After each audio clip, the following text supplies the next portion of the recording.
Donc ce soir, sous le titre « Village en projet », nous aborderons les mutations en cours des villages à travers quelques questions clés. La première sera de voir de quelle manière la notion de village a évolué au fil des temps et sous l'influence de l'urbanisation. Une seconde question qui est directement liée sera de mesurer les potentialités du milieu rural pour expérimenter de nouveaux modes de vie et de formes spatiales. Ensuite, en se basant à la fois sur une expérience de maîtrise d'œuvre et une expérience de maîtrise d'ouvrage, nous verrons comment redynamiser les villages pour éviter soit leur abandon, soit le processus de touristification. Et puis, comment préserver et restaurer l'identité patrimoniale des villages tout en les adaptant aux enjeux climatiques actuels et à la demande de densification.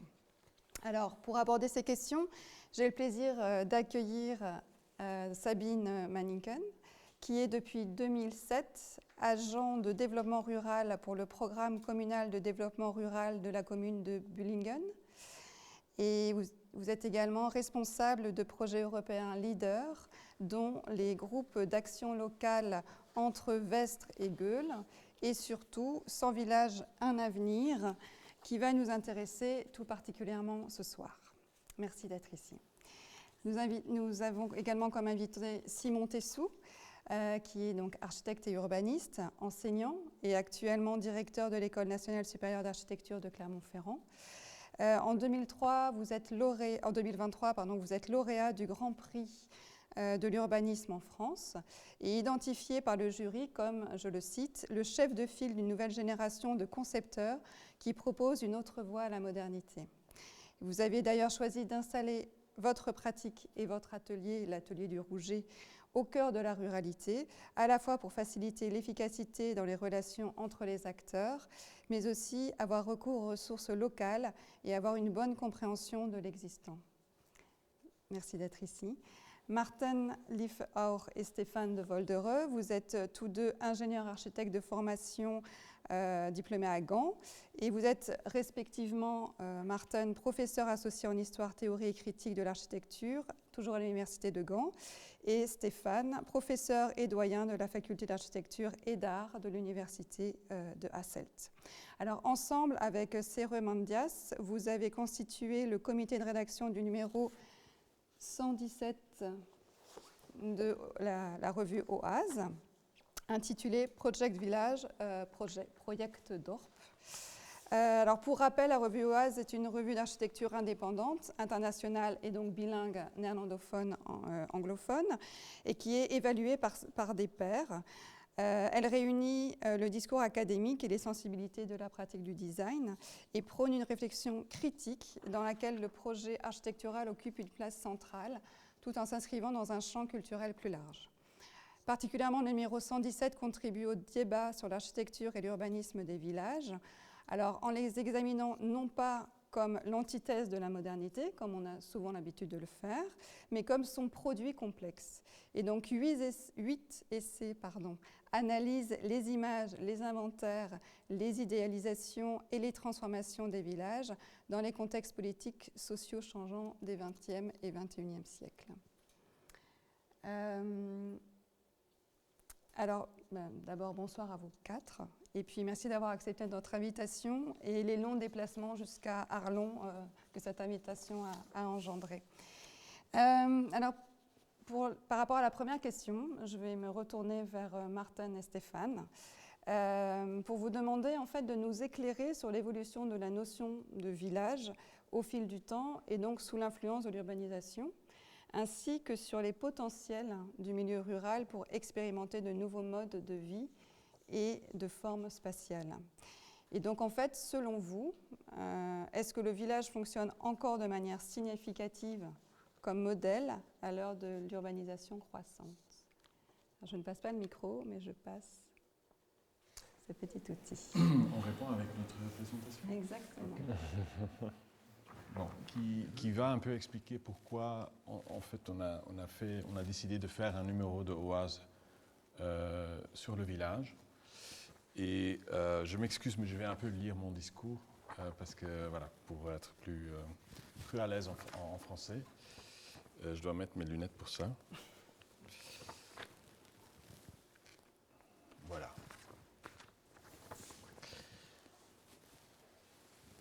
Qui ne les connaît pas? Ces villages que Potemkin, l'astucieux favori de Catherine la Grande, a fait construire en Ukraine. Des villages de toile et de carton censés transformer la terre en friche, en un paysage prospère sous les yeux de Sa Majesté impériale. C'est avec ces mots que Adolf Loos ouvre son essai La ville Potemkin, dans lequel il dénonce l'hypocrisie de la Nouvelle-Vienne du XIXe siècle, avec ses immeubles d'habitation bourgeois sur le Ringstrasse qui sont passés pour des palais nobles. Les villages Potemkin de la métaphore critique de Loos sont l'inversion complète de la construction vernaculaire des vrais villages et de la campagne idéalisée par Loos.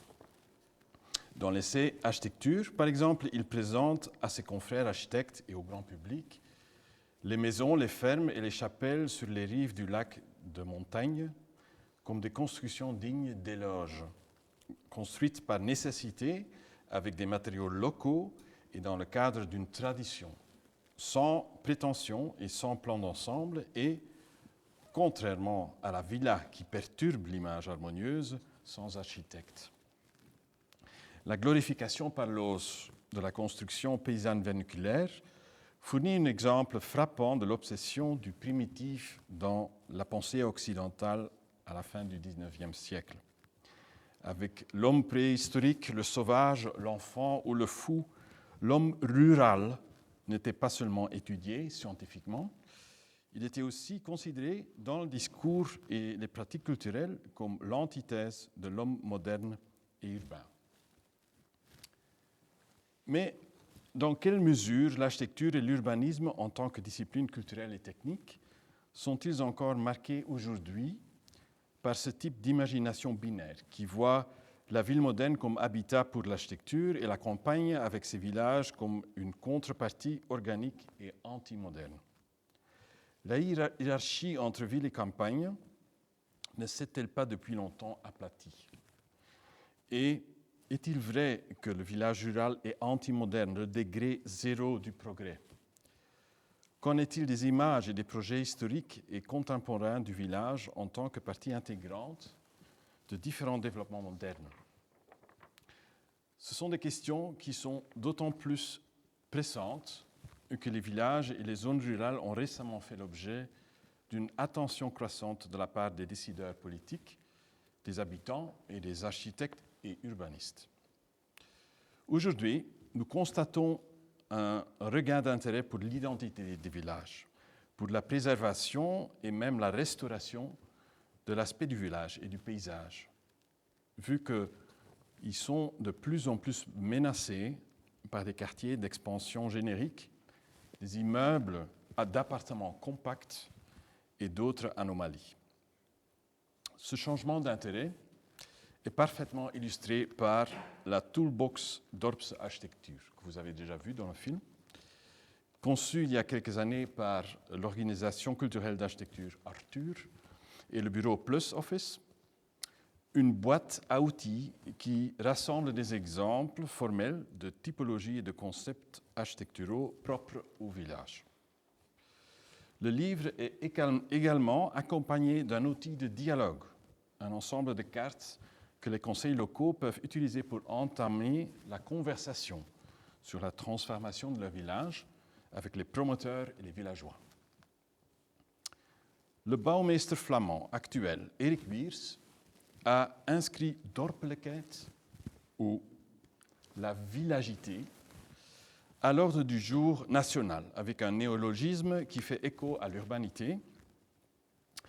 Dans sa note d'ambition, il préconise d'aborder la densification des villages comme une question qualitative, ce qui a engendré une exposition mettant en lumière le thème sous un angle artistique avec des analyses par les artistes Michiel de Kleene, Nait Scheik, Mark Luijten et Thomas Verstraeten, dont je vous montre des images. Un summer school avec des étudiants d'architecture sur le caractère des villages et une série de projets pilotes en cours actuellement menés avec des autorités locales.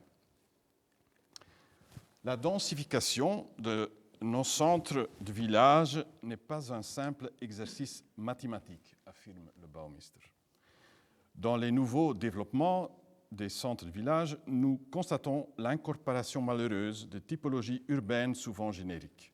Néanmoins, la densification des centres de village peut également être considérée comme une opportunité de redonner une identité au village flamand. Wiers situe ce renforcement du caractère villageois à deux niveaux, celui de l'image et celui de la pratique sociale, avec la typologie résidentielle située entre les deux. Je cite, « La tâche de densification ne concerne donc pas seulement la forme et le langage architectural, mais aussi l'usage et les manières villageoises et la relation avec le domaine public. En d'autres termes, il s'agit d'un mode de vie commune et de collectivité. La crise d'identité du village flamand, et donc aussi celle de l'urbanisation belge, est liée à un entrelacement de plus en plus intense avec le territoire urbanisé. Contrairement à certains pays limitrophes, le village ici ne se vide pas, il s'aliène. Le paysage doit être densifié, débétonné et désurbanisé à une vitesse fulgurante. Mais quel modèle alternatif pouvons-nous proposer à côté de la ville compacte? Le clocher de l'église du village est sans doute le point de gravité idéal pour remettre en ordre ce paysage infiniment dispersé, n'est-ce pas? Cependant, en creusant un peu, on s'aperçoit rapidement des dangers d'un tel discours. Car s'il est tentant de revenir à une image romantique du village comme antidote à une urbanisation problématique, la modernisation de la production, de l'habitat ou de l'expérience culturelle s'est naturellement déchaînée dans la ville comme dans la terre, et donc aussi dans le village. Alors, comment les innovations scientifiques, techniques et sociales se sont-elles implantées dans un contexte de village et de campagne? Quels acteurs et quels agendas se sont rassemblés autour du village du XXe siècle et quelles images ont accompagné leurs idéaux? De quoi parle-t-on lorsqu'on propose le village comme modèle contemporain? C'est pour aborder ces questions-là que nous avons rédigé ce numéro d'Oase qui rassemble 8 histoires modernes et qui peuvent alimenter les réflexions sur notre rapport actuel avec les villages. Elles offrent une perspective historique et s'étendent du territoire européen aux États-Unis et à la Tanzanie. Et voilà, Marthe va un peu. Merci Stéphane. Je vais vous présenter en fait brièvement 3 des 8 articles pour donner un peu l'idée de ce qu'on a fait. Et chacun de ces 3 articles représente en fait un thème récurrent à travers ces 8 articles. Oui, alors ça c'est la couverture, oui. Le premier article s'inscrit dans le thème inventaire et progrès. Il est rédigé par un chercheur américain, Gregory Cartelli, et l'article évoque la grande enquête sur l'architecture rurale menée en France, peut-être vous connaissez, au début des années 40. Cette enquête devait permettre de mieux comprendre l'architecture des différentes régions de France et pouvait également être utilisée à ce moment-là directement dans la reconstruction prévue après la Seconde Guerre mondiale, dans une combinaison de sentiments nationalistes et de pragmatisme. Mais l'histoire rapportée par Cartelli dans cet article nous rappelle que l'architecture rurale et les villages ne sont pas simplement en dehors de la modernité. Par contre, la recherche systématique des ethnographes, des architectes décrite ici est un processus typiquement moderne d'analyse, de documentation, de classification, peut-être de production et de reproduction de ce qui est conçu comme ou appris comme pas encore moderne, de ce qui est authentique. Par ailleurs, une application pratique possible de ce qui est supposé être typiquement régional alors est ensuite mise en avant, idéalisée comme une résistance à un éventuel nivellement moderne des modes de construction régionaux.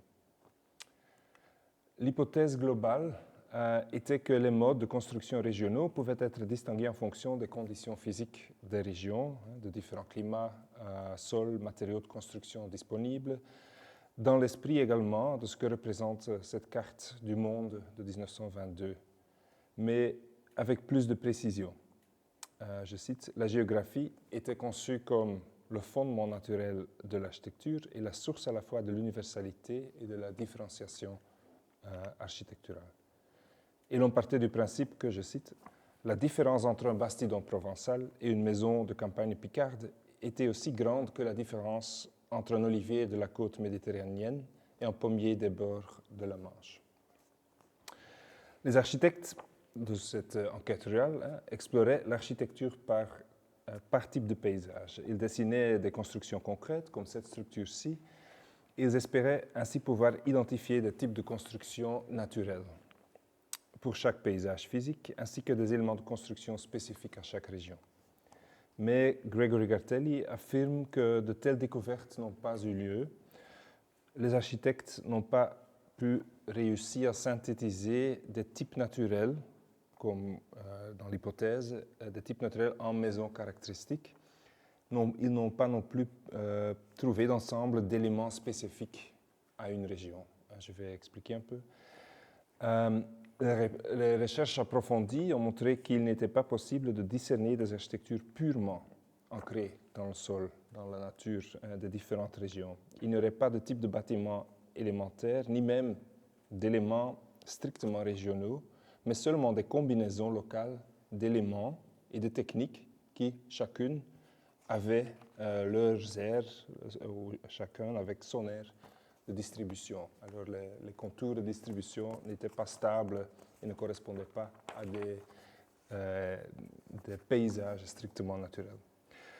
Les montages que vous voyez ici, les montages de dessins et de photographies faits par les architectes qui faisaient cette campagne, illustrent un peu, d'après Gartelli, le défi moderne qui consiste à saisir l'architecture régionaliste essentielle ou conçue comme essentielle et à s'en servir comme base pour une nouvelle production culturelle.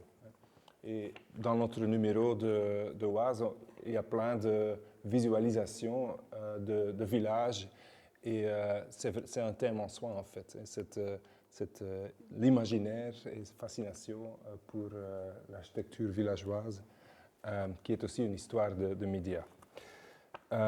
Mais, comme dit, l'enquête n'a pas réussi à servir de base à la reconstruction régionaliste en France après la Seconde Guerre mondiale. Deuxième exemple, je vais sauter un peu.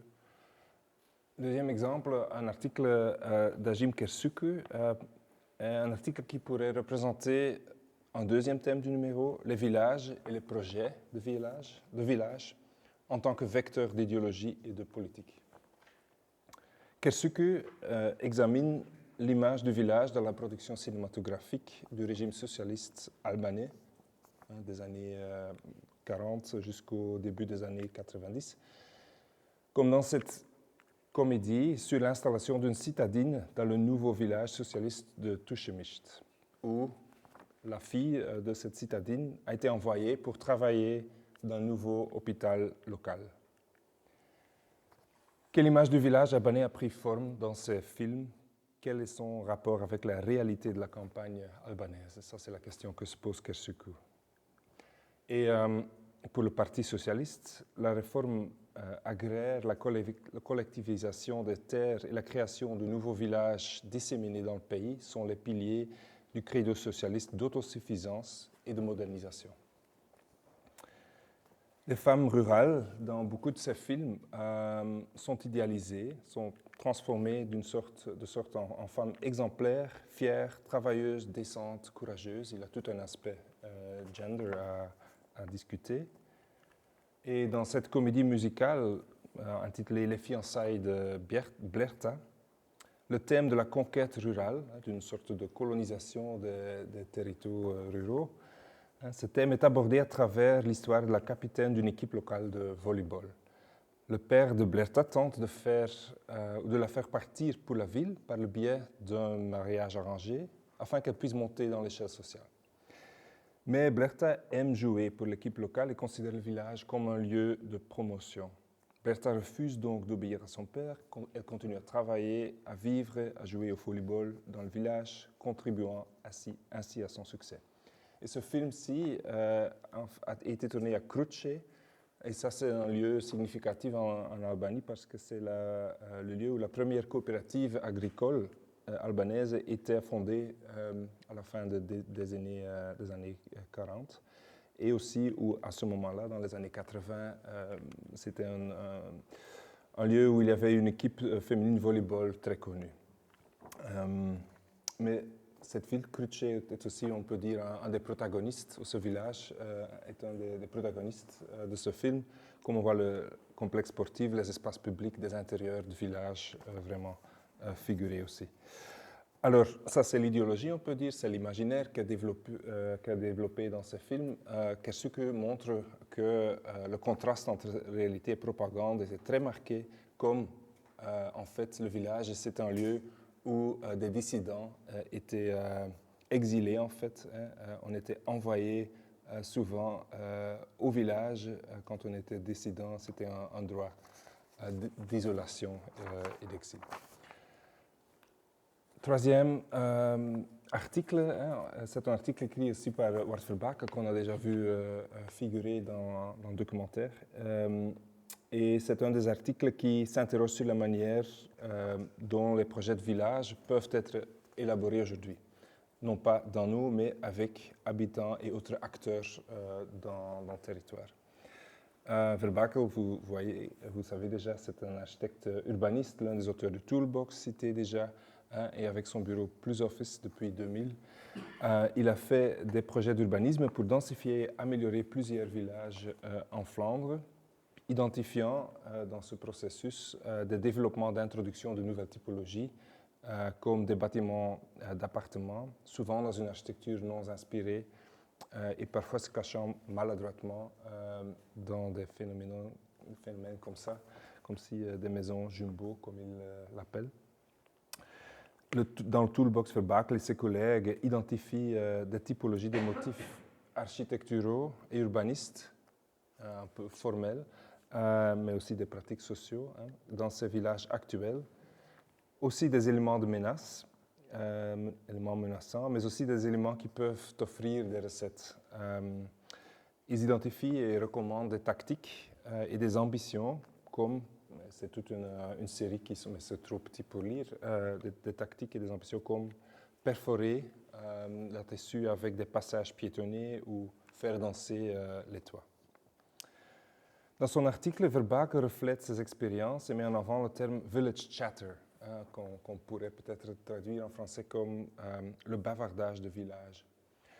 Et je cite, pour décrire à la fois l'aspect formel des villages, qui est en fait un aspect informel. Les villages ont un vocabulaire spécifique de forme et le sujet et c'est une signification qu'il donne pour ce village chatter, cet vocabulaire informel. Et il utilise aussi ce terme pour décrire le sujet de la gestion de la qualité avec ses conversations utilisant ce vocabulaire. Et on a déjà vu qu'avec ces cartes, le Toolbox est un outil pour entamer des conversations. Alors, l'architecture des villages révèle des patrons formels à plusieurs échelles, semblables au pattern language de Christopher Alexander. Et Verbake écrit que lorsque nous passons d'un bavardage apparemment désordonné à des patrons plus complexes et interconnectés, ces patterns, ils forment un langage que j'appelle le bavardage de village, qui acquiert une signification grâce à l'interconnexion de ces motifs, de ces patrons. Alors, il plaît pour une architecture qui intègre ces motifs, ces patterns, comme dans ce projet-ci, un projet de Plus Office, un projet de cohabitation, où on combine des entrées de fond et des entrées par l'arrière. Une sorte de pratique d'entrée considéré comme très typique pour les villages en Flandre. Et d'autre côté, Verbakel plaît pour une pratique de consultation en matière d'urbanisme, étayée par des mots et par des figures. Je vais couper ici pour ne pas trop prendre trop de temps, mais on peut revenir à ça. Et ça, c'est une sorte de compas de dialogue qui met en avant des thèmes et des qualités potentielles à différencier et à réaliser dans des projets au village. Voilà. Merci, je pense que ce sera effectivement intéressant de revenir sur ce schéma, notamment après l'intervention de Sabine et sur les façons dont vous travaillez avec les Galles. Ce bavardage de village, Simon Tessou, qu'est-ce que ça vous évoque et pour vous, la définition d'un village actuellement, comment vous définiriez un village actuellement? Peut-être qu'on peut passer la télécommande à Simon. Martin. Je ne sais pas si ça va être relié à la question du bavardage, ou peut-être que ça peut être relié à la question du bavardage, mais plutôt dans une sorte de dispersion spatiale. Pour moi, un village, c'est ça aujourd'hui. C'est-à-dire, en fait, finalement... en tout cas, ce qui m'intéresse en tant qu'architecte, c'est en fait la situation dans laquelle on est, et c'est la question spatiale. Et en fait, vous voyez, ça c'est le village que j'habite. C'est une commune de 1300 habitants. Le village fait à peu près 1000 habitants. On voit en noir sur cette carte le village qui sont constitués autour d'une gare ferroviaire qui est apparue à la fin du 19e siècle sur un territoire totalement inhabité, qui était un territoire agricole. Donc une voie ferrée arrive ici pour des raisons techniques, pour ravitailler les locomotives à vapeur en eau. Il n'y avait rien, pas d'habitat en fait, c'était qu'un territoire agricole. Et en fait, ce que représente cette carte, c'est en fait finalement l'explosion de l'occupation des sols qui s'est opérée après la Seconde Guerre mondiale. Avec à la fois une dispersion de la question de l'habitat, une séparation des fonctions, et puis un paysage politique qui continue à s'incarner. Aussi, quand je parle de paysage politique versus paysage vernaculaire, c'est plutôt cette stratification, moi, qui m'intéresse, c'est-à-dire à la fois des grandes infrastructures de mobilité comme celle qui est incarnée par la voie ferrée, qui est la première grande infrastructure qui traverse le territoire. Ensuite, on voit en bas de la carte les deux traits rouges en bas à droite, qui sont une nouvelle infrastructure de mobilité avec la déviation de la route nationale, qui relie en fait deux territoires, deux régions françaises. Et puis d'autres décisions politiques, comme par exemple la création d'un lac artificiel pour fabriquer un territoire de loisirs. Donc c'est à la fois la dispersion de l'habitat, mais aussi la séparation des fonctions, territoire de loisirs, territoire pour travailler, territoire pour habiter, et donc finalement une énorme dispersion. Et ce que je montre aussi sur cette carte, c'est que finalement le blanc est l'impensé. C'est-à-dire, le blanc c'est quoi? C'est le milieu naturel et c'est le milieu agricole. Et je pense que, en tout cas moi ce qui m'intéresse, c'est justement le blanc aujourd'hui. C'est-à-dire qu'après cette période de flux, qui a anthropisé en fait l'ensemble des territoires ruraux, on peut peut-être imaginer une période de reflux qui consisterait à régénérer ce territoire anthropisé. En tout cas, moi, c'est ce qui m'intéresse dans ma pratique au quotidien. Et donc justement, est-ce qu'on peut revenir un petit peu sur votre pratique que vous définissez vous-même d'incrémentale et de savoir de quelle manière vous agissez pour redynamiser ces villages et éviter un petit peu toute cette logique un peu d'abandon ou on parlait tout à l'heure de processus de touristification, on en parlait aussi beaucoup dans le film auparavant. Est-ce que, oui, sur base de votre pratique, vous pouvez un peu nous expliquer comment et aussi comment adapter les villages aux nouveaux enjeux, notamment climatiques et sociaux? En réalité, la dynamisation des territoires ruraux ne m'intéresse pas beaucoup, à vrai dire. Ce qui m'intéresse, c'est simplement en fait, d'essayer de trouver des solutions pour les gens qui les habitent encore. Parce que là, on ne parle pas d'un territoire rural comme vous semblez le vivre ici, avec une forme de pression foncière, peut-être aussi de migration vers les campagnes. Là, je parle d'un territoire rural, en tout cas là où je pratique, c'est-à-dire 2 heures autour du Rouget à peu près, ou de Clermont-Ferrand. Je parle d'un territoire qui est soit stable démographiquement, soit plutôt encore en décroissance, avec un vieillissement de la population considérable, etc. C'est là où je travaille. Et c'est ce territoire-là qui m'intéresse. Et mon objectif, c'est de travailler, de poser des questions sur comment habiter ce territoire-là pour les gens qui l'habitent, plutôt que pour des habitants du futur, hypothétiques, et qui serait plutôt une logique moderne, justement, qui consisterait à penser qu'on va accueillir des grandes usines dans ces territoires-là pour les redynamiser. Je pense que ça, c'est une vision qui est obsolète. Je pense qu'au contraire, c'est finalement les habitants, ceux qui sont là, et qui sont peut-être les meilleurs ambassadeurs de leur territoire et qui pourraient peut-être faire venir d'autres gens, mais avec parcimonie, et c'est très bien. Voilà, je pense. Je ne sais pas si je réponds complètement à la question, mais en fait, moi, ce qui m'intéresse, c'est, en tant qu'architecte, c'est comment on intervient dans ce territoire-là et comment on fait en sorte que le blanc de cette carte redevienne le sujet.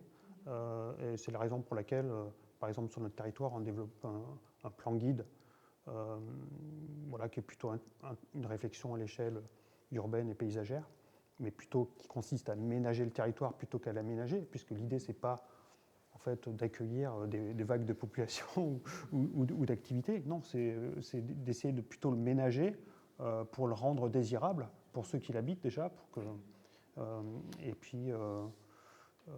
et du coup, ça pose vraiment la question finalement du paysage comme en fait question principale. Et puis et pour les quelques objets construits qui vont apparaître, je m'intéresse à quelles ressources convoquer pour les penser, les construire. Donc c'est des ressources matérielles, mais c'est aussi des savoir-faire. Et puis on peut convoquer aussi la question du paysage comme ingrédient de la fabrication du projet, ou la question, par exemple, de la course du soleil. En fait, c'est se reconnecter finalement, se relier de nouveau à son territoire de manière extrêmement concrète.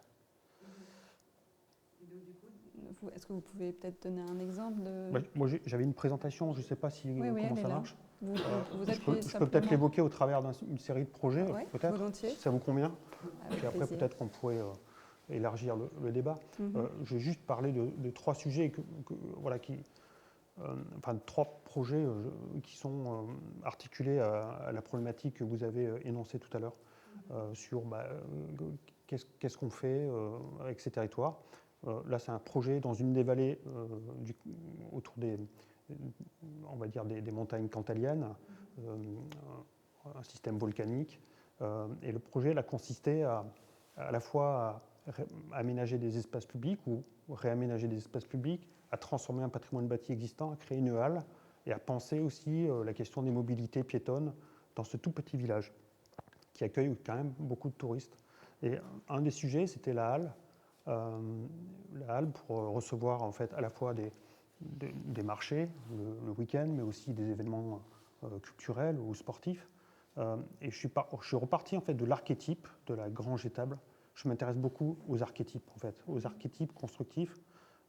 J'ai trouvé très intéressant ce que vous disiez tout à l'heure sur la question en fait des ruralités françaises, que finalement on peut pas identifier strictement en fait un type de construction à une région. Voilà. D'ailleurs, il y a un livre moi qui m'a beaucoup marqué quand j'étais étudiant, qui est un livre de l'anthropologue Amos Rapoport, qui explique à quel point finalement les déterminants ne sont pas que des déterminants liés en fait aux ressources constructives. La dimension culturelle est extrêmement forte et elle génère aussi en fait des formes, des édifices construits qui parfois s'écartent finalement des ressources en fait qu'on peut mobiliser sur un territoire. Donc en tout cas, moi, ce que je trouve fascinant, c'est la question des archétypes. J'en ai fait même un cours à l'école d'architecture de Clermont-Ferrand pour les premières années. Et l'archétype de la grange étable, c'est quoi? C'est une sorte de une maçonnerie ancrée dans son sol, donc une étable ancrée dans son sol, accessible au niveau bas, et puis une grande charpente qui contient tout le foin, tout le fourrage pour les vaches, qui est accessible par le haut. Ça, c'était des constructions qui étaient autrefois couvertes en chaume et qui ont été ensuite recouvertes en acier galvanisé dans les années 50 pour des questions économiques et de changement, de perte de savoir-faire. Mais en même temps, ça fabrique, de mon point de vue, un très beau paysage dans ces vallées cantaliennes où tous ces chaumes ont été remplacés par l'acier galvanisé qui a fini par rouiller. Voilà. Donc je suis reparti de cet archétype pour concevoir cette halle qui devient un peu la maison commune du village, mais qui s'apparente en fait en perception extérieure et lointaine à une énième grange étable dans la vallée, en reprenant l'archétype de la grange étable, mais évidemment en utilisant les ressources actuelles. Et les ressources actuelles, c'est quoi? Eh bien, c'est le gravier, des carrières locales qu'on mobilise pour fabriquer des routes, et c'est en fait le Douglas, les plantations qui arrivent à maturité, qui est une essence complètement exogène et qui a recouvert des pans entiers du Massif central pour occuper un territoire en déshérence fortement marqué par l'exode rural. Et en fait, le Douglas a remplacé non pas les chênes et les frênes qu'on employait autrefois dans les charpentes, mais qui a remplacé en fait des pâturages, voilà, parce que en fait, exode rural, baisse drastique de la population des paysans, qui sont devenus des agriculteurs, mécanisation, etc. Enfin bon, je ne vais pas refaire l'histoire. Hein, et donc, en fait, voilà. Mais par contre, on peut très bien repartir finalement des cultures constructives locales pour penser en fait une architecture contemporaine comme celle-ci. C'est comme si j'avais pris une grange étable, étudié les nouvelles ressources, qui sont le Douglas plutôt, qui arrivent à maturité. Les murs gouttereaux ici sont évidés et deviennent ces grands volets qui permettent de fermer la halle, puisqu'on est à 1000 mètres d'altitude, donc il y a aussi une question climatique qui permet, c'est une réponse finalement on va dire aux conditions climatiques de ce territoire-là, qui peuvent être assez rudes. Donc la halle peut se fermer en fonction en fait, des neiges, de la neige, des congères, etc. Ce qui m'intéresse aussi beaucoup dans ce projet, c'est en fait la dimension des espaces publics. En fait, le travail a consisté à redessiner les espaces publics, mais en fait, quand on arpente en fait, le travail qu'on a fait, c'est comme si tout avait été invisibilisé. En fait, mon travail a essayé de faire en sorte qu'on ne voit rien. Et on a plutôt renaturé. On a proposé aux élus de surtout pas faire un grand parking à l'entrée du village pour accueillir les touristes, mais plutôt valoriser un délaissé routier en amont du village qui existait déjà. Donc il y avait une grande possibilité de créer un parking voilà, pour les touristes. Et il suffisait de créer une petite passerelle pour que les touristes reviennent au village en empruntant un très beau chemin qui préexistait. Vous voyez à gauche l'archétype de la grange étable qui a servi de modèle, entre guillemets, à la halle. Donc ça, c'est une des réponses que je voulais donner à la question posée. La deuxième, c'est la question des espaces publics, voilà, l'architecture des sols, la question des paysages, et comment se relier là de nouveau, comment finalement cultiver cet attachement qu'on peut avoir à un territoire. Ici, c'est un tout petit travail pour des espaces publics dans un village qui s'appelle Chalier. C'est dans un méandre de la Truyère, qui est un affluent du Lot, un tout petit village-rue, 50 habitants, moyenne d'âge peut-être 70 ans, très peu d'habitants. Et là, en fait, la collectivité devait refaire l'ensemble des réseaux, adduction d'eau, assainissement. Et là, ils se sont inscrits dans un dispositif qui permettait d'avoir des subventions pour, en fait, retraiter leur espace public plutôt que de remettre de l'enrobé partout. Et donc, on a identifié dans ce village-rue extrêmement étroit, avec cette seule rue unique, en fait, très étroite, trois surlargeurs qui permettaient d'imaginer 3 espaces publics un peu plus larges, qui permettait à chaque fois adosser à un patrimoine bâti remarquable, soit la maison de notaire qu'on voyait sur la photo précédente, soit l'église qui est dans le dos de cette image, et puis dans la troisième placette, c'est la mairie, et à chaque fois, en fait, c'est adossé à un patrimoine bâti exceptionnel et avec une vue ouverte sur le grand paysage qui permet de retrouver en fait une relation au grand paysage qui tend à s'obturer, puisque en fait, il faut imaginer que ce paysage-là était autrefois ouvert, tous les coteaux étaient cultivés, Et aujourd'hui, en fait, c'est la friche, parce que ce sont des parcelles qui ne sont pas mécanisables, et que, évidemment, les agriculteurs qui sont dans leurs grands tracteurs aujourd'hui, en fait, n'utilisent plus en fait, ces parcelles qui sont difficilement accessibles. Là, c'est la troisième petite placette dont le dessin correspond strictement à la largeur de la façade. C'est comme si on avait rabattu la façade en schiste au sol pour déterminer en fait, finalement le périmètre de cet espace public. Donc c'est aussi une forme d'économie inventive, c'est-à-dire qu'on va en fait, on va essayer d'identifier les 3 lieux d'intensité plus fortes dans ce village pour concentrer finalement le budget là-dessus et ensuite traiter en fait, la voirie de manière extrêmement simple avec une voirie d'une largeur constante pour élargir les accotements puisque l'ensemble de ces maisons ne disposent pas de terrain attenant. Ils sont plutôt sur les coteaux qui sont en friche aujourd'hui. Donc c'était une manière aussi finalement de fabriquer un pied de façade plus agréable qui est aujourd'hui occupé par des vivaces qui sont entretenus par les habitants. Et puis il y a la question de ce que moi j'appelle le petit patrimoine contemporain. Au XIXe siècle, on prenait soin de dessiner le four banal ou le lavoir ou le métier à ferrer les chevaux, c'est-à-dire les menus services rendus à la population. Aujourd'hui, c'est quoi les menus services rendus à la population? Ce sont les poubelles, le tri sélectif, l'éclairage public, la signalisation. Mais en fait, aujourd'hui, on peut aussi traiter ça de manière, en fait, avec des micro-architectures qui permettent de sortir des logiques de mobilier urbain, de catalogue. Ça permet aussi peut-être, comme ici, de réemployer des structures préexistantes, comme cette ancienne bascule où on pesait le grain ou les porcs avant de les envoyer au marché. Et là, c'est transformé dans un petit local poubelle à l'entrée du village.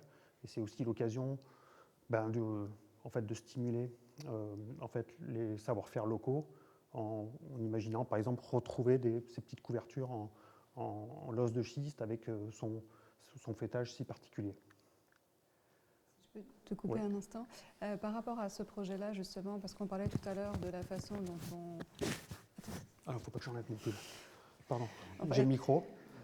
Ah, mais j'ai affreusement chaud. Il fait très chaud ici. On peut faire une coupure. Hein. Non, c'est bon. Je vais faire une coupure. Je vais survivre. T'es sûr? Oui. Ok. On parlait tout à l'heure justement du rapport. Enfin, là déjà, ce qui est très intéressant, c'est de parler des espaces publics qui sont souvent oubliés à l'échelle des villages ou traités. J'en parlais avec Étienne qui est ici dans la salle, traités comme ils sont traités dans la ville alors qu'ils ont un tout autre statut que celui de la ville. Donc ça déjà c'est je pense une partie importante dont on va reparler ensuite avec Sabine. Mais je me demandais ici, tu parlais du lien avec les habitants dans ces projets-là et aussi dans un échange qu'on a eu au préalable de la notion de temps de projet. Est-ce que tu peux... Je ne sais pas si c'est le bon projet pour parler de ça, mais ça me semblait aussi un aspect important.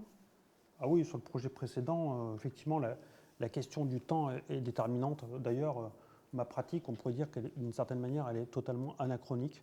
C'est-à-dire que dans un monde où tout doit aller très très vite, en fait, moi j'ai fait le choix en fait, de me vouer à un territoire sur un temps très long, parce que c'est comme ça qu'on arrive à agir, je pense, dignement, avec les outils dont on dispose. Mais ça implique de s'investir sur un temps long, parce que ce qui est intéressant, c'est plutôt l'addition des petites actions qu'on peut mener, parce que c'est que des micro-sujets. On fait que ça, en fait, on passe notre vie à faire des tout petits sujets, et finalement, ce qui est intéressant, c'est de replacer, en fait, de considérer l'ensemble de ces objets comme étant une manière de faire monter, en fait, de manière très incrémentale, faire monter en qualité le territoire dans lequel qu'on habite, tout simplement. Donc, ça fait 25 ans que je suis dans le Cantal, dans le village du Rouget, et je sais que les 25 prochaines années, si Dieu le veut, j'y serai encore et je serai ravi de le faire, voilà, de continuer à travailler pour ce territoire-là. Alors comme c'est un territoire très très peu dense et qu'on est un certain nombre de collaborateurs, on rayonne à peu près 2 heures autour du Cantal et de Clermont-Ferrand où j'enseigne, mais c'est le territoire qui m'intéresse prioritairement. Et ça, voilà, c'est une pratique qui exige en fait qui exige, à mon avis, de s'inscrire dans une durée, d'autant plus qui est facilitée parce que aussi il y a une sorte de stabilité politique, hein, c'est-à-dire qu'il y a parfois des alternances politiques, mais globalement, en fait, si vous voulez, la continuité du projet, elle est envisageable. beaucoup plus que dans les métropoles, probablement. C'est peut-être ça, c'est un avantage enfin, en tout cas, c'est quelque chose qui m'intéresse beaucoup. Voilà, et peut-être que la question de la durée, finalement, va revenir à un sujet contemporain. C'est-à-dire que, voilà, peut-être, et puis de la lenteur, etc. Voilà. Je voulais terminer juste avec ce projet qui est notre propre. Je ne sais plus de quoi je voulais parler, ouais, c'est ça. Je peux revenir en arrière, oui. Là, cette carte, elle montre justement les forêts nouvelles dont je parlais. Les forêts nouvelles largement subventionnées par l'État pour occuper un territoire rural en déshérence. Vous voyez, toutes ces taches rouges, c'est les forêts nouvelles qui sont apparues à partir des années 50-60, largement subventionnées par l'État, au profit d'une mode pour le Douglas, l'épicéa, enfin des essences exogènes. Hein. Le seul résineux du Massif central, c'était le pin sylvestre, globalement. C'était que des forêts de feuillus. D'ailleurs, elles sont encore là. Hein. C'est les taches qui sont plutôt roses. Les conifères sont représentés par les taches rouges, mais vous voyez, vous avez des territoires entiers qui ont été plantés, comme par exemple la Loire, l'est du Puy-de-Dôme, toute une partie du Cantal dans la partie nord, une grande partie du Limousin, la Corrèze, voilà, la Creuse par exemple. Donc voilà, c'est une partie aussi évidemment de la Lozère, mais on voit très bien comment finalement on peut mobiliser cette ressource qui aujourd'hui arrive à maturité. En tout cas, moi, c'est ce qui m'intéresse. Pour construire autrement plutôt que de construire avec les blocs béton dont tu parlais tout à l'heure, qui tendent à recouvrir l'ensemble de l'Europe. Et donc, on a fait une éclaircie dans une forêt familiale qui a été plantée dans les années 60. Ici, on voit les photos de l'éclaircie, du débardage, tout ça avec des entreprises locales. Et en fait, cette photo, je l'aime bien parce qu'elle montre quoi ? Notre petit immeuble, alors, qui est une sorte de petit manifeste pour montrer qu'on peut habiter autrement les ruralités. On n'est pas obligé d'habiter une maison 4 faces au milieu d'une parcelle, et puis de travailler dans la zone d'activité du village, et puis de prendre la voiture pour amener les enfants à l'école. En fait, on peut reconnecter les fonctions. Donc ça, déjà sur la question des programmes, ça m'intéresse. Continuer l'histoire du Rouget, qui est spécifique, qui est un village de commerce et d'artisans, parce que en fait, ces activités sont agglomérées autour de la gare, l'activité de la gare. Mais cette photo, elle montre quoi aussi ? Elle montre que, vous voyez, au premier plan à gauche, vous avez les ressources du XIXe siècle, c'est-à-dire le granit ou le schiste, l'ardoise, et puis les feuillus pour faire les planchers et la charpente. Mais aujourd'hui, en fait, les nouvelles ressources, c'est le Douglas, c'est voilà, des matériaux aussi en fait, plus transformés, comme des vitrages très efficaces, qui permettent de capter l'énergie solaire, de la restituer par déphasage, en mettant en principe des principes bioclimatiques extrêmement simples. Et là, c'est une forme on va dire non pas de retour, mais d'intérêt aussi de nouveau pour l'architecture vernaculaire, qui avait en fait cette compétence-là quand même, hein, finalement de penser la construction en lien avec la course du soleil et avec la question de la saisonnalité, quoi. Et puis ensuite, évidemment, c'était la découverte pour moi de considérer que la matière extraite localement, en l'occurrence le bois, pouvait caractériser l'architecture, alors que j'appartiens à une génération d'architectes qui a été formée à être un virtuose de l'espace, abstrait, blanc ou gris, dans le meilleur des cas. Et là, ce qui m'intéresse, moi, c'est que subitement, en fait, la question des ressources qu'on extrait localement fabrique, finalement, définit simplement l'architecture par l'articulation de questions de structure, de menuiserie et de mobilier. Et là, ces photos montrent en fait l'appartement que nous habitons au-dessus de l'agence, qui ici au solstice d'hiver, qui montre simplement voilà, que quand il fait beau, en plein hiver, on peut se promener en slip à 24 degrés sans chauffage.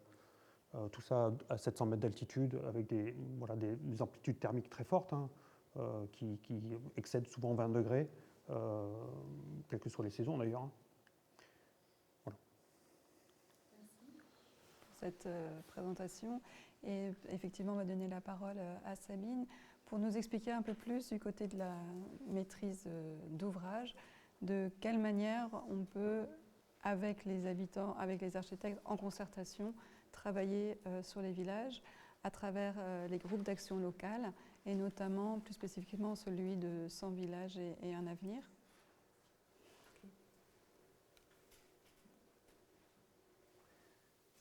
En fait, je vais vous présenter quelques exemples de projets qu'on a menés avec les GALS en Village à l'avenir. C'est un groupe d'action local leader à l'est de la Belgique.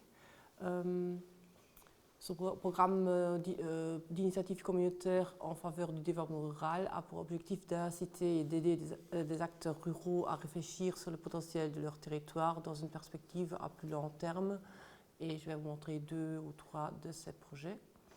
Le premier projet, c'est une brochure architecture et ruralité. Là, on voulait en fait aider à une meilleure compréhension du passé et des bâtiments anciens et cultiver le respect des particularités et de l'exceptionnalité de la région pour les gens qui voulaient construire, qui essayaient de faire leur propre maison, de leur donner des idées vers quoi il faut s'orienter pour s'intégrer. La brochure veut dire, ce n'est pas une réglementation, ce sont des conseils, des bons exemples, des photos, etc. pour que les gens comprennent mieux ce qu'on explique. C'est une sensibilisation et c'est seulement un début, donc on ne va pas faire tout. Tout ne changera pas du jour au lendemain, mais on se dit avec cette brochure, ils peuvent alors se donner des idées, etc., la lire avant qu'ils vont aller chercher un architecte et avoir déjà une idée d'intégration. Il y a un comité d'accompagnement, un groupe d'acteurs qui nous a accompagnés, comme la GEO4, comité germanophone, le parc naturel, etc. Et on a structuré la brochure en 3 parties. Une fois l'évolution historique de la structure du village, une fois ce que la commune peut faire et ce que le maître d'ouvrage privé pourrait faire. La partie 1, là on a expliqué un petit peu la structure du village, le village traditionnel et l'espace rue pour que les gens réfléchissent encore une fois comment c'était jadis et aujourd'hui. Et alors le village traditionnel et les paysages bâtis, les 2 formes dominantes de la région, mais aussi les caractéristiques communes. La deuxième partie, là on a fait quelques conseils aux communes, c'est très court. Là c'était surtout le conseil de créer des nouvelles constructions et lotissements au centre de la localité pour amener la vie villageoise au cœur du village et de bien concevoir les voies routières et les différencier pour ne plus inciter à rouler rapidement. La troisième partie, c'est la plus grosse partie de la brochure. On l'a divisée en 7 parties. Ça concerne la généralité, bâtir et rénover dans le village, mais aussi le terrain, la tradition, le volume, la façade, la toiture et les jardins et l'entourage. Je vais seulement maintenant prendre 2 exemples. Bâtir et rénover dans le village. En fait, on a expliqué en plusieurs parties pourquoi il faut construire au centre du village et pourquoi on invite les gens à explorer un bâtiment existant parce que, en fait, à l'époque où on a écrit cette brochure, il y avait beaucoup de bâtiments vacants. Donc, on a expliqué que le centre, en fait, ça signifie aussi la proximité des voisins, des commerces d'approvisionnement, des arrêts de bus, d'écoles, les lieux de rencontre, etc. Alors pour le volume, on a essayé à partir de quelques photos de montrer ce qui est en fait le volume de la région, la construction compacte, et qu'une nouvelle construction ne doit pas imiter la construction compacte, mais pourrait peut-être quand même choisir, s'adapter à l'échelle du village traditionnel, de préférer un bâtiment rectangulaire, par exemple une toiture à forme simple et éviter des constructions du type bungalow. Pour les façades, on a essayé d'expliquer dans la brochure un petit peu les matériaux traditionnels des façades. Par exemple, pour les murs, c'était toujours la pierre naturelle, la toiture, c'était toujours l'ardoise, les fenêtres, portes, toitures, c'était du bois. Et pour que la nouvelle maison s'intègre dans le village, il faudra s'inspirer aux formes et couleurs du bâti traditionnel. Et alors, on a incité quelques matériaux pour montrer qu'il faut toujours respecter la gamme de couleurs. Il ne faut pas répéter les matériaux, mais plutôt s'intégrer avec une gamme de couleurs ou rester dans la gamme de couleurs transmise par le bâti traditionnel du village. Ça, c'était le premier projet. Cette brochure a été diffusée dans les banques, chez les architectes, dans les communes, etc. Parce qu'on voulait que les gens la découvraient en fait avant qu'ils allaient voir un architecte pour un peu observer leur alentour, d'observer leur village, de regarder un petit peu les couleurs et les matériaux et peut-être de choisir quelque chose qui s'intègre bien dans le village qui vivait. C'est plus un objet vraiment de sensibilisation de tous les publics, de ceux qui vont construire ou qui vont venir s'installer dans le village. Oui, c'est ça. En fait, dans les PCDR, c'était souvent les retours qu'on a eus avec les gens qui habitaient le village. Ben, on entre un permis et puis on nous dit non, ça ne va pas, mais qu'est-ce qui va, qu'est-ce qu'il faut faire, à quoi il faut s'adapter, comment ça marche, s'intégrer, etc. Les gens ne savaient pas très bien et on se dit avec une brochure comme ça, ben, en lisant, en regardant les photos, peut-être les gens comprennent mieux ce que ça veut dire une intégration. Même, il ne faut pas faire comme on l'a montré sur les photos, mais peut-être on a montré aussi quelques exemples qui étaient mauvais pour leur expliquer en fait de quoi il s'agissait, ce qu'on voulait expliquer avec nos mots, donc mettre les photos c'est ça, oui. Et le deuxième projet, c'était une autre période leader, c'était le renforcement de l'attractivité des centres du village. Là, on a fait des plans de développement et des propositions de mesures pour les villages du sud de la communauté germanophone. On a commencé avec une analyse de la situation existante. Ici, on voit le Gall avec les 5 communes. On a fait des cartes de la population, des cartes des services, etc. Et puis après, on a choisi 5 villages, un village par commune, pour travailler avec l'université d'Aix-la-Chapelle, avec les 3 professeurs et 22 étudiantes qui s'étaient inscrits au projet. Les étudiants, on a commencé avec une soirée d'information pour les 5 villages. Alors les étudiants ont expliqué ce qu'ils allaient faire. On a sensibilisé les écoles primaires, donc on a fait des genres de petites promenades à travers leur village pour parler aux enfants de ce qu'ils souhaitaient, ce qui est important dans leur village, ils nous ont montré leur lieu favori, etc. Alors les étudiants, ils ont organisé un workshop dans les 5 villages. Et dans ces workshops, ils ont fait donc, les forces et faiblesses, etc. Donc ils ont mis ça au point avec les gens du village pour partir après de nouveau dans les universités. Et ils ont alors analysé le village, ils ont donné des conseils, etc. Et ils ont dessiné des plans de développement. Donc pour chaque village, il y a eu plusieurs plans de développement parce qu'il y avait des groupes d'étudiants divers qui ont travaillé. Donc ils avaient chaque fois des propositions différentes. Alors ça a été présenté à nouveau dans les 5 villages. Il y avait les plans, il y avait des maquettes, il y avait des plans détaillés, etc. Il y avait des mesures et des bâtiments qu'ils avaient donc dessinés et qu'ils avaient bien localisés. Et c'était une discussion avec les habitants et les étudiants et les professeurs de l'université. Tout à la fin de ce projet, il y a eu une soirée d'information pour le grand public où les 5 villages ont été présentés. Donc les 5 villages, ils ont aussi vu ce qui a été fait dans les autres 4 villages. C'était une discussion alors autour de tous les thèmes et les mesures qui ont été mises au point. Et tous les plans et maquettes ont été présentés. Et aussi des exemples de mesures. Par exemple, ici, il y a un pont qui traversait un village qui était coupé en fait par un petit fleuve. Ce projet, on l'a encore une fois répété dans une période leader, dans la période leader suivante. Alors là, on a fait avec l'Université de Liège, avec Norbert Nelles et encore une fois avec l'Université d'Aix-la-Chapelle. Alors c'était les autres villages qui pouvaient alors se mettre en... Non, comment on dit ça, ils pouvaient en fait dire oui, on voudrait bien que vous travaillez chez nous. Et donc ils ont choisi alors 3 villages. Et là, c'était le thème des bâtiments vacants. qu'on a traitées. Et c'était intéressant parce que les deux universités ont travaillé sur le même thème et ils se sont alors... ils ont vu ce que l'autre université a fait et les gens du village allaient aussi voir les deux universités et les projets que les étudiants avaient faits. Alors on a fait encore d'autres actions, des soirées de sensibilisation à la transformation des bâtiments.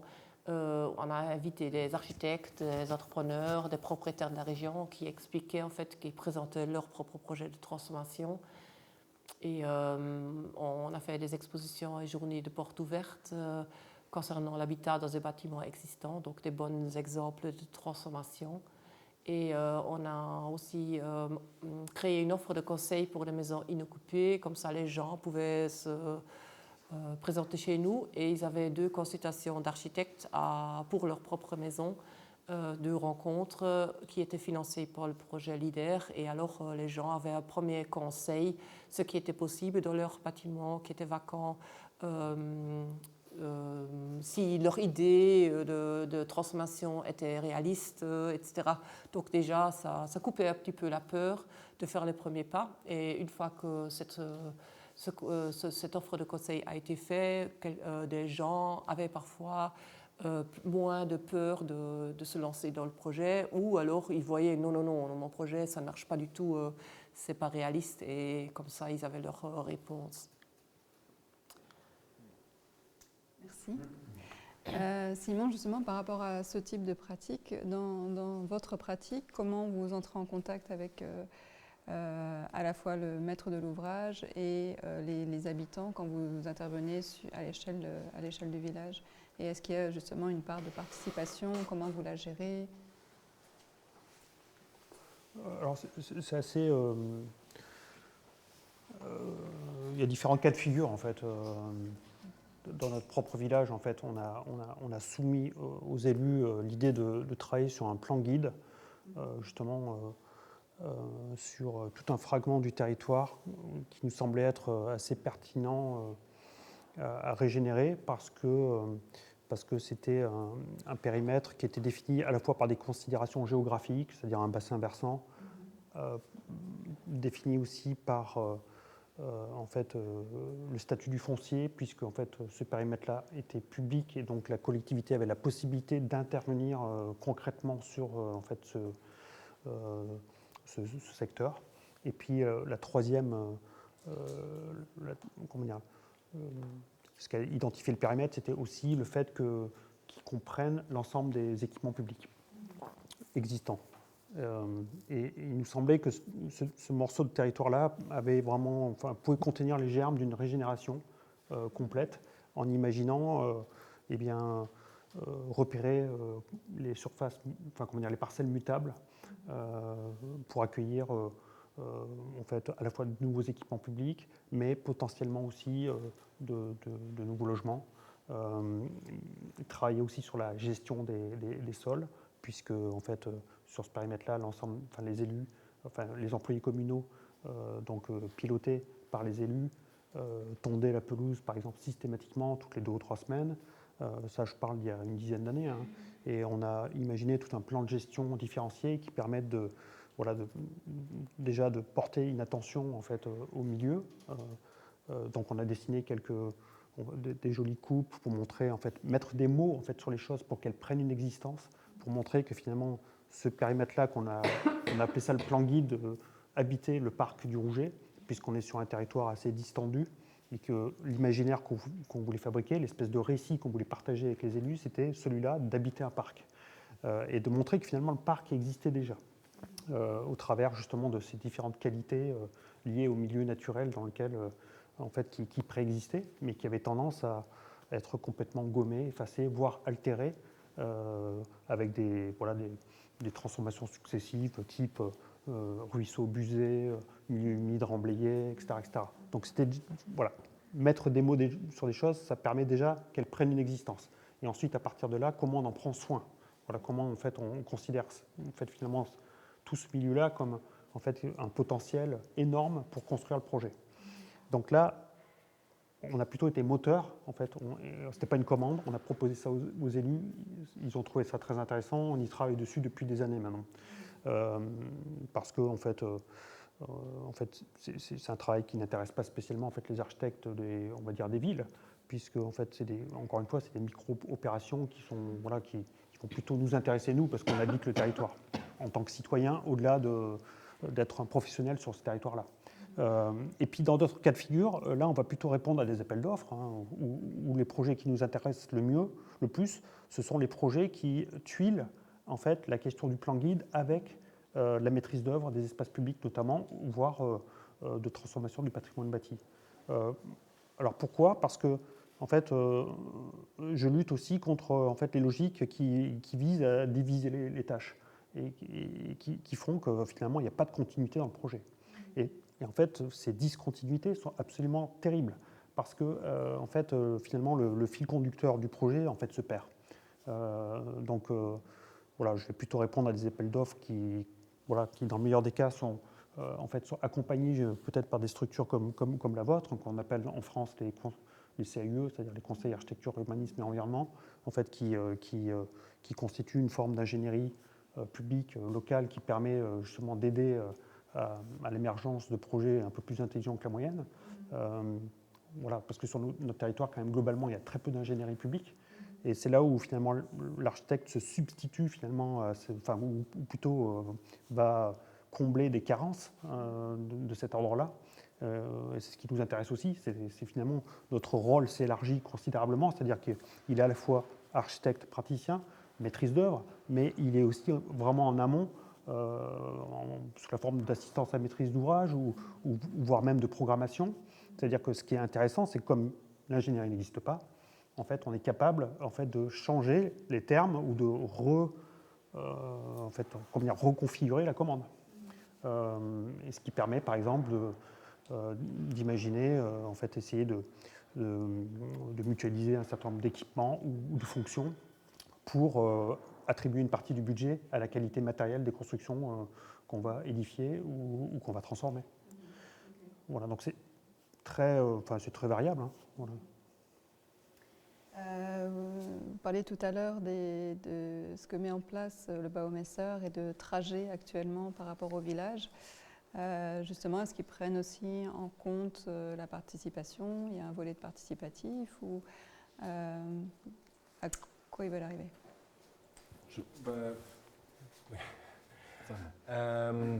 En fait, maintenant, il y a une trajectoire où il y a des municipalités qui ont appliqué en fait, pour participer dans le programme. Et ce sont toujours des constellations avec ou bien des développeurs privés ou bien des participations publiques, mais il y a une constellation d'acteurs toujours. Hein, et des propriétaires, des régisseurs de projets publics.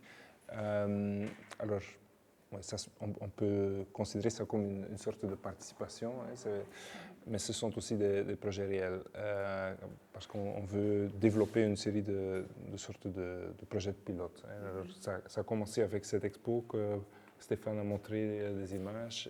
Il y a aussi eu des summer schools avec des étudiants, et maintenant on est dans une phase de développer des projets avec des acteurs. Ça, c'est déjà une réponse. Ouais. Ce que je trouve fascinant dans le travail de Simon, c'est que je trouve qu'il essaye de construire une nouvelle version actuelle du vernaculaire, parce que l'environnement a changé. Vous utilisez les Douglas qui sont nouveaux, qui sont vraiment importés, mais qui sont le nouveau produit qui est localement disponible, des choses comme ça. C'est aussi vrai que, comme vous l'avez dit, que je pense que les villages en France et le village en Belgique, et certainement en Flandre, c'est tout à fait différent. Vous travaillez encore dans un contexte qui est très village et très authentique, j'ai l'impression. Et chez nous, l'image que vous avez montrée, la carte avec tous les points rouges qui sont les bois de Douglas et des nouveaux bois qui sont implantés, ça m'a fait penser chez nous, en fait, au lieu des arbres, c'est des maisons 4 façades.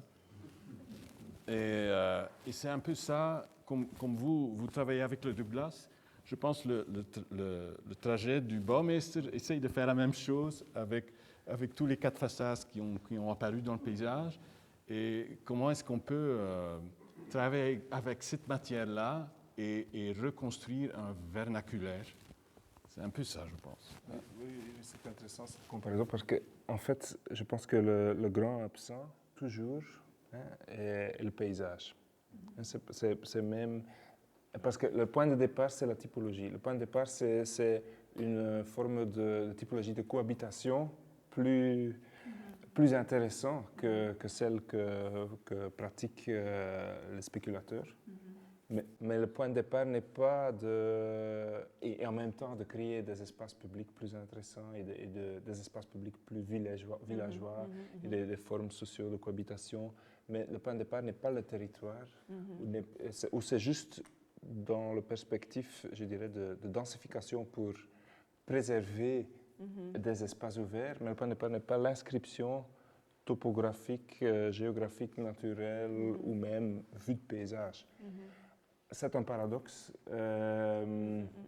et ça a aussi comme effet qu'il y a une sorte de confusion, je dirais, ou une ouverture d'avoir cette discussion sur les typologies d'habiter ensemble qui s'applique au village et au quartier urbain même. Alors, je trouve qu'il y a aussi beaucoup de confusion. De quoi est-ce qu'on parle maintenant de ce nouveau idéal de village? Alors, ce n'est pas ruralité. La discussion n'est pas sur la ruralité. La discussion est sur la typologie d'habiter. Et en Ostbelgië, il y a aussi une moins grande densité qu'en Flandre, par exemple, mais de travailler sur l'existant, c'est aussi un peu votre moteur dans l'ensemble des projets, non? Oui, c'est en fait dans le sud de la côte germanophone, c'est très rural et des petits villages. Le nord, c'est beaucoup plus dense. Et on travaille vraiment beaucoup aussi dans les PCR, etc., avec les habitants pour réfléchir avec eux le centre du village, les bâtiments qui sont vacants, quelle nouvelle fonction ils pourraient recevoir, etc. Par exemple, maintenant, il y a une école qui a fermé, une école maternelle qui est fermée, donc le centre, il se vide. Et en fait, la question était la place du village, et maintenant, c'est la place du village et les bâtiments. Oui. Donc, qu'est-ce qui sera la bonne fonction pour que le centre reçoit de nouveau de la vie pas seulement le soir, mais la journée aussi. Quelles fonctions manquent dans le village? Qu'est-ce qu'il y a moyen d'y apporter? Parce que bon, on a beaucoup de souhaits, mais c'est pas toujours praticable. Donc ça, c'est des questions qu'on entame maintenant avec les habitants dans les plans communaux. Oui, c'est bon. Je voudrais revenir sur la question des démarches participatives. Parce que, en fait, ce qui me paraît fondamental, c'est de considérer que les habitants ont une expertise de leur territoire, ils le connaissent très bien parce qu'ils l'habitent. Et en tout cas, nous ce qui nous intéresse, c'est de pouvoir rentrer en contact avec eux, d'échanger avec eux, pour qu'on puisse comprendre comment ils habitent leur territoire, quelles sont leurs pratiques, où est-ce qu'ils vont faire leurs courses, quels sont leurs mouvements pendulaires, où est-ce qu'ils vont travailler, quel est leur territoire de loisirs, qui est très différent de celui d'une métropole. Dans la métropole, on va au cinéma, on va au théâtre, on va au musée. À la campagne, en fait, le loisir, c'est la pêche, les champignons, le VTT et les promenades. C'est ça le territoire de loisir. Donc c'est essayer de comprendre où est-ce qu'ils vont se promener le week-end, après le repas de midi, un peu trop costaud du dimanche, etc. Et à partir de ça, nous, ensuite, on va construire, on va proposer en fait des transformations spatiales. En revanche, considérer que les habitants vont participer au dessin des choses, je n'y crois pas vraiment. Oui. Et il y a beaucoup de sujets qui sont extrêmement difficiles à discuter, comme la place de la voiture. Ça, c'est un sujet extrêmement compliqué. Voilà. Moi, j'ai beaucoup aimé l'intervention d'Emeline Curien là, dans le film, mais en fait, ce rapport à la nature, etc., En fait, c'est celui qui m'intéresse aussi, mais il faut comprendre que c'est une part extrêmement faible des personnes qui s'intéressent à cette manière de considérer les territoires ruraux. En fait, la plupart des personnes, elles sont intéressées par quoi? Par la propriété, par les mobilités individuelles, par une forme d'être tranquille sur sa parcelle 4 faces, isolée, avec sa haie de tuya, sa piscine, son chien, laver sa voiture les week-ends, en avoir 3 ou 4, des voitures de collection. En fait, c'est ça plutôt, en fait, la majorité des gens.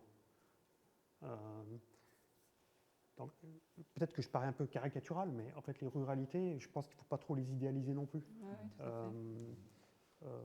Voilà. Ouais. Et la question de l'architecture, elle ressemble étrangement à l'agriculture. Ouais. C'est-à-dire que finalement, l'architecture est très marquée par les lobbies des grands groupes, en tout cas en France. L'agriculture en France, c'est l'agro-industrie, voilà, c'est la mécanisation, c'est des matériels de plus en plus gros, des fermes de plus en plus grandes qui deviennent intransmissibles parce que le capital est tellement monté qu'elles ces fermes sont intransmissibles, y compris dans la même famille.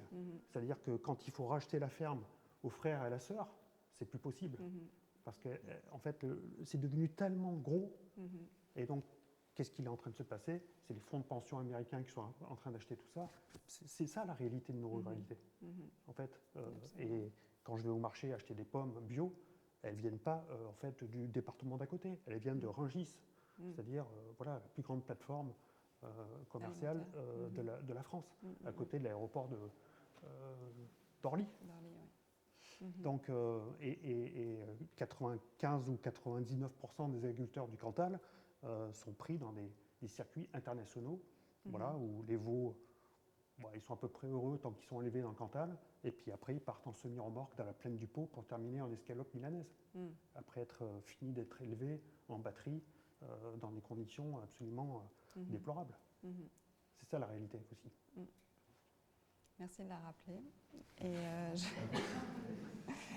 Je vais me tourner vers le public qui vit aussi cette ruralité pour vous donner la parole si vous voulez poser des questions à nos invités.